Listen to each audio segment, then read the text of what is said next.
행안부의 그 경찰국이 신설되고 난 이후에 이 행정 권력에 꽉 잡힌 경찰, 이게 민중의 지팡이가 아니라 권력의 몽둥이로서 이 윤석열 정권의 하수인 역할 아주 톡톡히 하겠다라고 얘기를 했는데 실제로 그렇게 하고 있는 경찰이지 않습니까? 그런데 그런 경찰이 역시나 이 폭력적으로 자신들의 어떤 권력의 몽둥이로서의 역할을 다하고 있어요. 그러니까 부당하게 한 시민단체의 비폭력적 시위에 대해서 탄압하고 겁박하는 일이 발생했다라고 하지 않습니까? 그러니까 지난 1월 6일 날에요, 대학생 진보연합 회원들이 용산 대통령실 앞에서 그 김건희 특검을 요구하는 목소리를 냈습니다.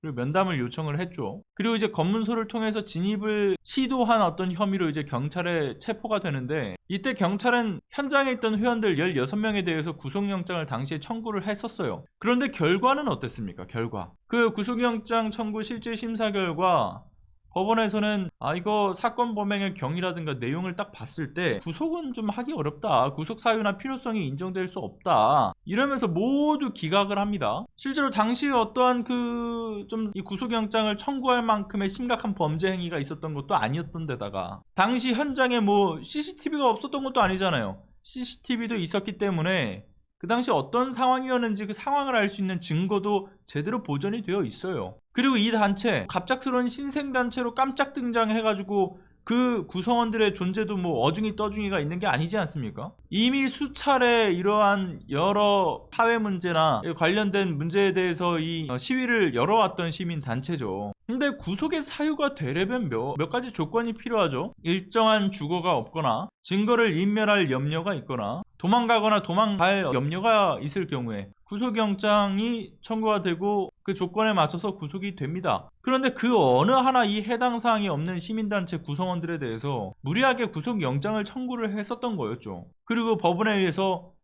이건 좀 아니지 않냐 하면서 기각을 했던 거고요. 심지어 이게 경찰 차원에서 구속영장을 청구하면 이 검찰로 넘어가고, 그리고 검찰에서 판단하에서 이제 이걸 법원에다가 구속영장을 청구를 했던 거란 말이에요. 지금 이 순서가 16명에 대해서 경찰이 신청을 했다가 이걸 검찰에서 10명으로 속간해서 10명을 청구한 걸로 알고 있어요. 근데 이걸 법원에서 이게 말도 안 되는 거 가지고 구속영장 청구하지 마 해서 기각을 했던 건데, 그런데 여기에 경찰은 더욱 폭력적이고 무식한 방식을 더 하지 않았습니까?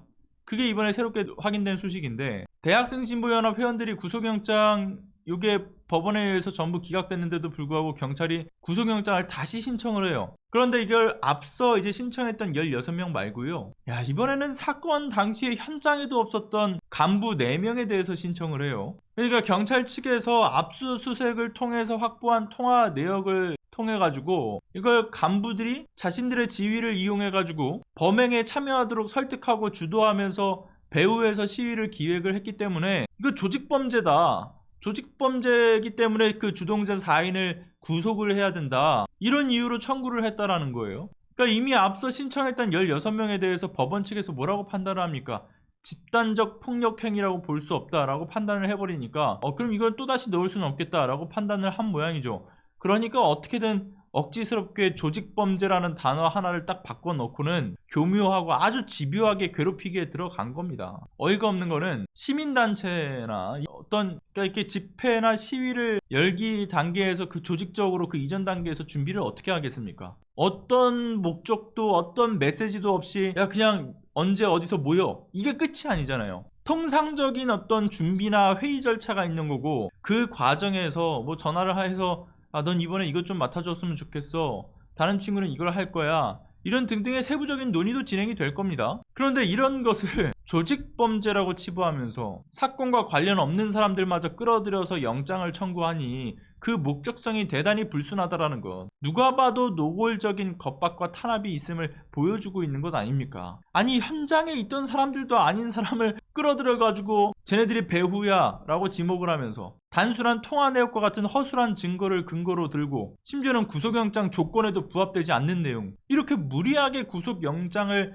반복적으로 청구하면서 이 집회와 시위의 자유를 부당하게 제한하려고 시도를 하는 것인데, 이런 위헌적 시도를 계속하고 있는 그 이유가 결국 지난 군부 독재와 마찬가지로 이 독재에 걸림돌이 되는 세력을 탄압하기 위해서, 아니 그런 선두에 싸우는 시민단체와 활동과 그 시민들을 무력화시키려고 하는 것과 뭐가 다릅니까? 똑같은 거죠. 신검찰 독재 국가라는 것을 방증하는 꼴이다 라고 봅니다. 생각해보니까 그래요. 최근에 뭐 그런 일도 있었죠. 가상으로 꾸며본 윤석열 양심 고백 연설이라고 해서 대놓고 가상 이렇게 붙여놨는데, 심지어는 딥페이크 영상도 아니라 단순 짜집기 영상이었는데도 불구하고 이걸 두고서 공직선거법상 딥페이크를 활용한 선거운동 금지 조항을 들먹여가지고 그 명목으로 제작자뿐만 아니라 이걸 공유한 일반인들도 그렇게 압수수색으로 털었던 걸 보세요. 저들은 아무것도 무서울 게 없다 이렇게 보는 거죠. 누구든 그냥 대통령 심기를 불편하게 하면 심기 불편을 이유로 처단하겠다. 지금 이런 상황이 반복되고 있는 것 아니겠습니까? 자신들을 둘러싼 비위, 무법지대, 이거는 무조건적인 성역이고, 국민들 상대로 해서는 터무니없는 법리 해석으로 그 꼬투리를 잡아가지고 걸고 넘어지면서 무리한 탄압 행위를 일삼는 것. 결국 이렇게 쌓아온 업보, 이거는 정말 저들에게 있어서 비참한 최후로 이어질 거라고 봅니다. 그런 업보를 계속 쌓고 있는 거라고 봐요. 정말 되도 않는 일이 벌어지고 있는 거죠.